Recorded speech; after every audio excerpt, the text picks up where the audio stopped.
Bonjour tout le monde et re-bienvenue dans ma chaîne. Je suis Diane Desiel et aujourd'hui je vous montre une variation du col plat ou du col Claudine et on va faire exactement ce col avec le billet cordé et la finition au billet dans l'encolure.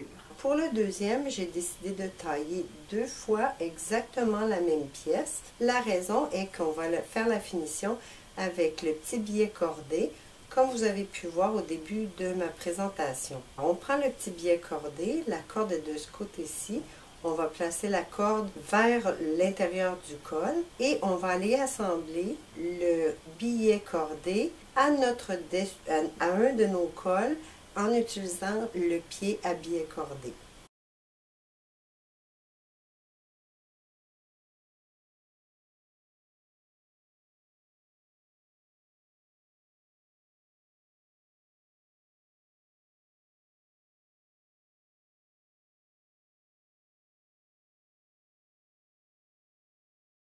Maintenant, je voulais vous montrer le pied que j'ai utilisé pour le billet cordé. Il a une fente sur la longueur comme ça et la fente est de la grandeur de votre corde. Alors, ils viennent en différentes largeurs, dépendamment de la corde. Et la couture sera toujours à la même distance. On n'a pas besoin de s'inquiéter. Vous allez peut-être aussi avoir remarqué que le billet n'est pas directement sur le contour, mais ma valeur de couture est 1 cm. C'est que le billet cordé que j'ai utilisé était un peu plus étroit. Alors, une fois qu'il est posé sur une épaisseur, on prend la deuxième épaisseur et on les positionne face à face. Et toujours avec notre pied billet cordé, on va venir les assembler ensemble.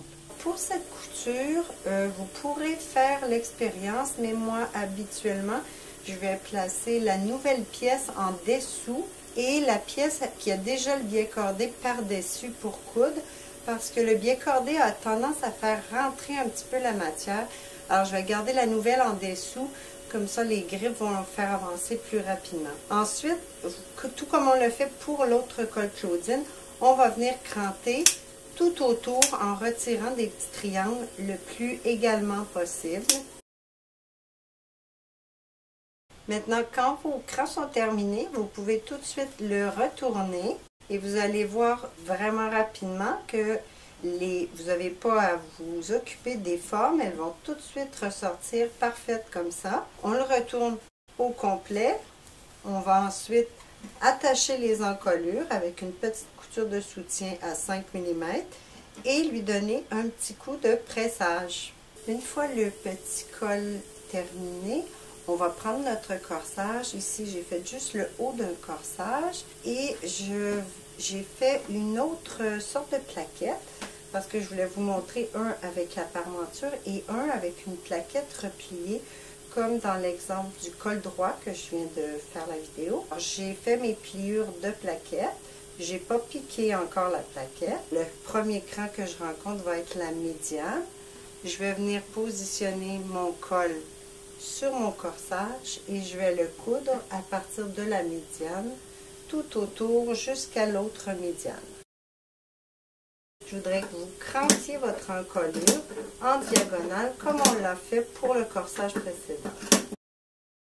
Maintenant, avant de poser notre billet à l'encolure, on va venir replier notre plaquette. Alors, sur la première pliure du corsage, en sens inverse, alors endroit contre endroit, on aligne bien les crans de médiane ensemble et on va venir coudre juste la distance de la plaquette à notre valeur de couture régulière et on fait ça des deux côtés. Première pliure qu'on rencontre endroit contre endroit en alignant les crans. On peut maintenant voir les deux petites coutures faites sur l'encolure au niveau de la plaquette. On est maintenant prêt pour assembler notre billet à l'encolure. Alors, vous allez commencer un petit peu par-dessus la plaquette, comme ça. Vous allez coudre tout autour jusque de l'autre côté en superposant un petit peu la plaquette de l'autre côté aussi, avec votre couture normale d'encolure. Ensuite, vous allez retourner le billet et faire une petite piqûre, une petite sous-piqûre à 1 mm du côté du billet.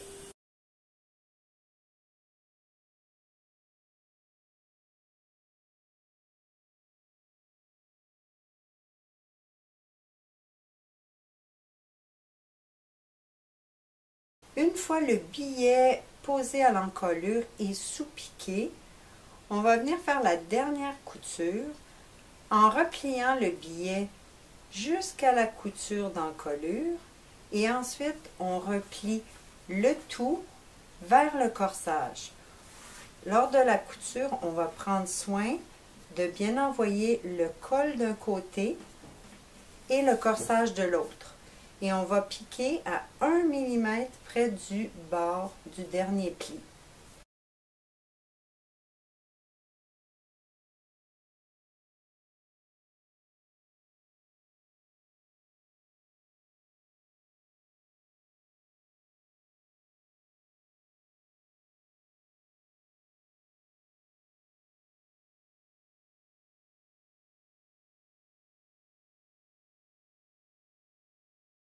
Maintenant, vous pouvez voir que le billet est terminé avec la dernière couture. Sur l'extérieur, on va avoir une surpiqûre qui devrait être faite avec la même couleur de fil que votre tissu principal. Ensuite, pour terminer le vêtement, on aura besoin de venir coudre la plaquette ou fermer la plaquette. Vous pouvez simplement retourner le coin et sur l'intérieur, de l'intérieur, vous venez piquer à 1 mm sur le rebord plié de votre plaquette. Ce que j'ai déjà fait de ce côté-ci, alors on peut voir ma piqûre de plaquette. Ça, c'était une troisième façon de terminer ou de faire la finition de l'encolure pour poser des cols. Je l'ai montré sur un col plat, mais cette finition pourrait être utilisée avec tous les types de cols, que ce soit un pied de colle, un col chemisier ou un col plat. Et voilà la première façon que j'avais montré, c'était la finition que j'appelle propre, alors aucune pièce ajoutée. On retournait vers l'intérieur pour cet exemple. Et dans la dernière vidéo, vous aviez vu l'assemblage avec la parmenture. C'est tout pour aujourd'hui. N'oubliez pas d'aller vous abonner à ma chaîne si ce n'est déjà fait. Et je vous dis merci d'avoir été là et à bientôt.